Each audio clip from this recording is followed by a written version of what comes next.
Genocidal violence is fortunately extraordinarily rare, but Rwanda's violence was extraordinary even for a genocide.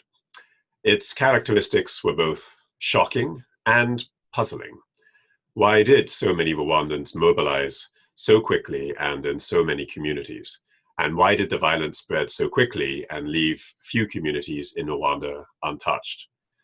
The extraordinary scale, speed, and scope of the civilian mobilization and the ethnic violence have helped impress Rwanda upon the global public consciousness, and they deserve an explanation.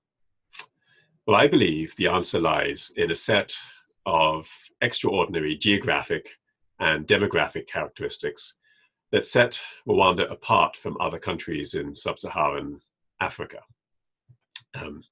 I rank Rwanda against all other countries on the continental sub-Saharan Africa, and on a number of different dimensions.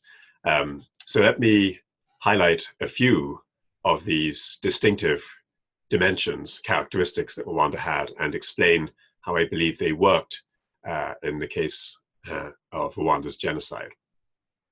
So first, as I've noted previously, Rwanda was the most densely populated country in sub-Saharan Africa.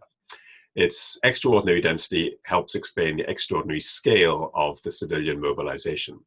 I explain exactly how that works in another video, but in short, it had to do with the dense social networks that linked Rwandans to each other. These networks amplified the forces of coercion, cooptation, and conformity. It was difficult for Rwandans to escape the horizontal peer pressure to join an attack group. Population density also explains the speed of the mobilization and violence. Information diffused quickly through Rwanda's dense social networks. The logic of contagion was very strong. A second characteristic, Rwanda had a highly unusual ethnic settlement pattern. Its three ethnic groups, the Hutu, Tutsi, and Twa, did not live in distinct areas of the country. There was no separate Hutu land, Tutsi land, or Twa land. Instead, these three groups lived side by side in ethnically mixed communities throughout Rwanda.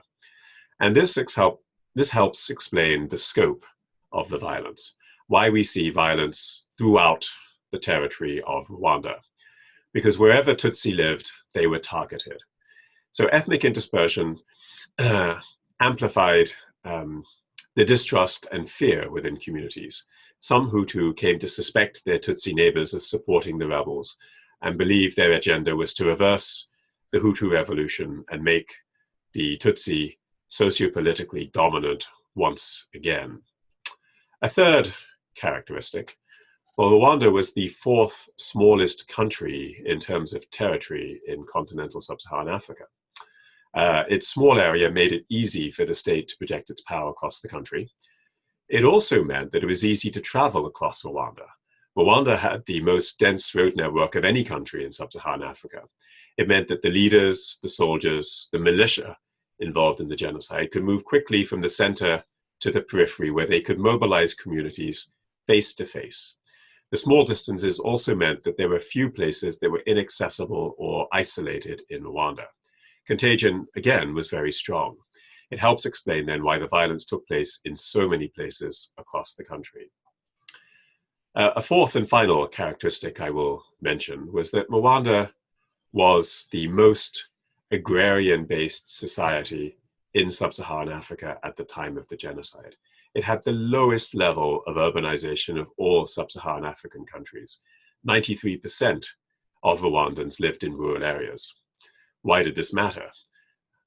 Well, it has to do with the nature of rural social networks. Unlike in urban communities, urban social networks, there is little anonymity or transiency in rural communities. Families knew each other intimately within the community and often stayed in the same location for generations. This made it difficult to hide or otherwise escape social obligations.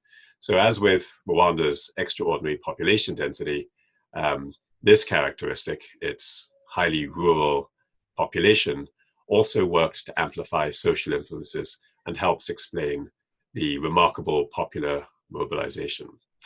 Rwanda had other special characteristics: its cultural homogeneity, its ecological homogeneity, its ethnic bipolarity, and its ethnic imbalance. All of these contributed to the extraordinary violence and mobilization. To be clear, however, these extraordinary characteristics do not explain why the genocide occurred. They do not explain the causes of the violence. They help in explaining the particular characteristics or the form of the violence.